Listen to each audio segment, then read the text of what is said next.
I never told anyone this story, not in full. Even now, I still don't know how close I came to being another one of his victims. It started when I was 19, living alone for the first time in a small apartment near my college campus. It wasn't the best neighborhood, but it was cheap, and I figured as long as I kept to myself, I'd be fine. I was always careful, always locking my doors, staying aware of my surroundings. At least, I thought I was. Then, I noticed him. The first time I saw him was at the gas station across from my apartment. It was late, maybe 11 p.m., and I had stopped to fill up my car before heading home. The lot was mostly empty, except for a few parked cars near the convenience store entrance. As I waited, I felt that prickling sensation on the back of my neck, like someone was watching me. I turned, and there he was. A man, standing by the entrance of the convenience store, completely still. Tall, thin, with dark sunken eyes and unkempt hair. He was wearing a blue t-shirt and jeans. If you saw him on the street, nothing really stood out about him except for his creepy staring. His posture was unnerving, rigid, unmoving, as if he had been standing like that for hours. But it wasn't his appearance that unnerved me. It was the fact that he was staring directly at me. Not at the store, not at the cars. At me. I swallowed hard, pretending not to notice. My hands trembled as I finished at the pump, my heart pounding against my chest. I told myself I was being paranoid. He was probably just loitering, or he thought I was cute. Still, I got into my car, locked the doors, and drove off as fast as I could. That should have been the end of it. But then, I started seeing him everywhere. At first, I brushed it off. It was a college town after all. Maybe he just lived nearby. But then, I saw him again. A week later, I was at the grocery store, picking up a few things after class. The place was mostly empty, it was late, and I was hurrying through the aisles, eager to get home. And then, I saw him, standing completely still, just watching me.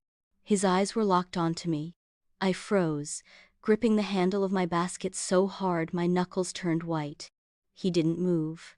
He didn't pretend to be shopping while staring at me. He didn't even blink. I turned on my heel and walked away, my stomach twisting in knots.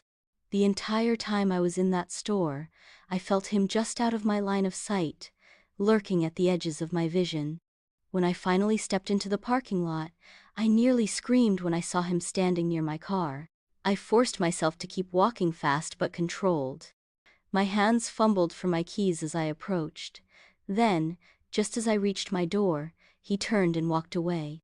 No words, no reaction, just left.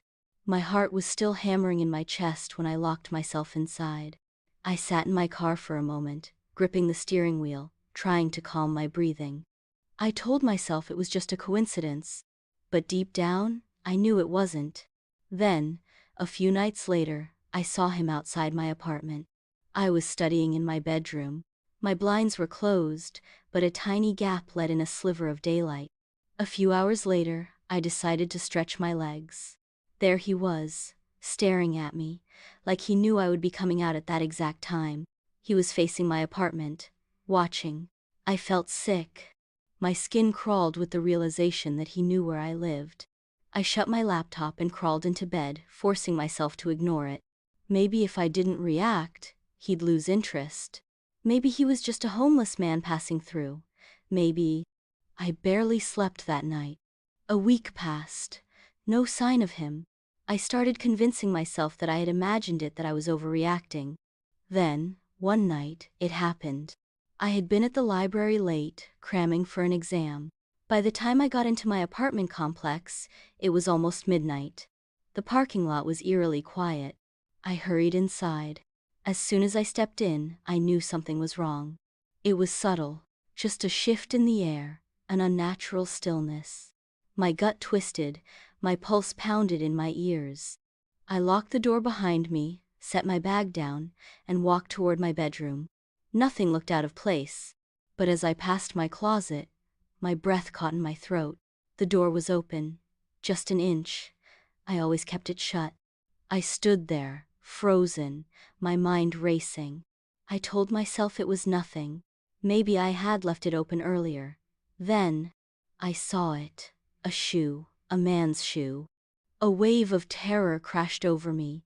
My entire body went numb. Someone was in there. I didn't think I ran. I bolted out of my apartment, down the hall, and into the parking lot. My hands were shaking so badly I nearly dropped my phone as I dialed 911. I kept looking up at my window, terrified I would see someone staring back. The police arrived within minutes. They searched my apartment, weapons drawn. The closet was empty. No signs of forced entry. No footprints except mine. Nothing stolen. Nothing broken. Just the open closet door. And a single dirty footprint on my bedroom carpet. I moved out that week. Stayed with a friend until I found another place. A month later, I saw his face on the news. A serial killer had been caught in my city. He had been breaking into women's apartments, hiding in their closets, waiting for them to fall asleep before I didn't finish reading.